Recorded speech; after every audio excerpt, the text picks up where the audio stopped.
As requested, here are some creepy and interesting facts about the movie Don't Breathe. The movie first came out in 2016 and is directed by Fede Alvarez.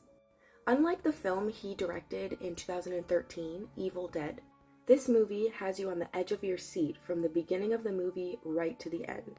True suspense was his goal. He opted out of having the movie being very bloody and adding supernatural elements to it, because he thought that it was very overused in the industry at that time. The original title for the film was A Man in the Dark, and the new title was not revealed until its first premiere in 2016. This film does an incredible job at heightening the tension and suspense throughout the entire film, and this would explain why it was #1 at the US box office for 2 weeks in a row, and stayed in the top 10 for the next 6 weeks. In order to give the appearance of a blind war veteran, actor Stephen Lang had to wear contact lenses that made him nearly blind while on set. So the director had to continuously make sure that he had help getting around set. And when they did bring him to his spot, he had to just stand there idle. And from an acting standpoint, that must have been really difficult. Oftentimes, the director, Fede Alvarez, would stand next to him and feed him the actions that are taking place on set, amping him up and getting him emotionally prepared to jump into his scenes. And him being nearly blind with these contact lenses helped him tremendously in making this character believable. In this film, a blind man is terrorizing home invaders. And ironically, there was another film released that same year called Hush by Mike Flanagan. And that movie was about a deaf woman being terrorized by a home invader. So these two films were accidental mirrors of each other, which I think was very interesting because it was completely unplanned and just coincidental.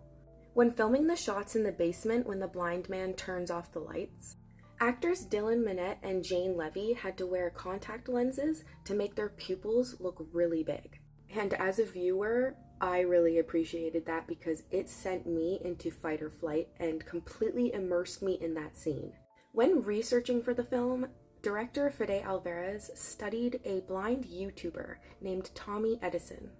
The movie is set in Michigan, but in an overhead shot, a large sign advertising the New York lottery can be seen on the side of a building. Actress Jane Levy is the same person that was cast in Evil Dead in 2013. And Fede Alvarez wanted her in this film, but she was unfortunately not available for the production dates. But luckily, she became available at the very last minute because the film she was working on fell apart. So round of applause for Jane Levy because she really delivered in this role without having a lot of time to do character building and very little time to memorize the script. The sound design in this film was particularly complex. Every teeny tiny sound in the film was meticulously planned and enhanced just to show how strong the blind man's senses are. It almost felt primal and animalistic. When I first watched this movie, I definitely felt like the twist at the end was completely unnecessary. But personally, watching it the second time around, I don't think that it took away from the film at all. It was actually quite interesting to empathize for the blind man in the beginning of the film, but then realize that he is the bad guy, and is actually more of a threat than the home invaders anticipated. Alright guys, that's a wrap on today's video. Thank you so much for watching, and let me know what movie you want me to do next.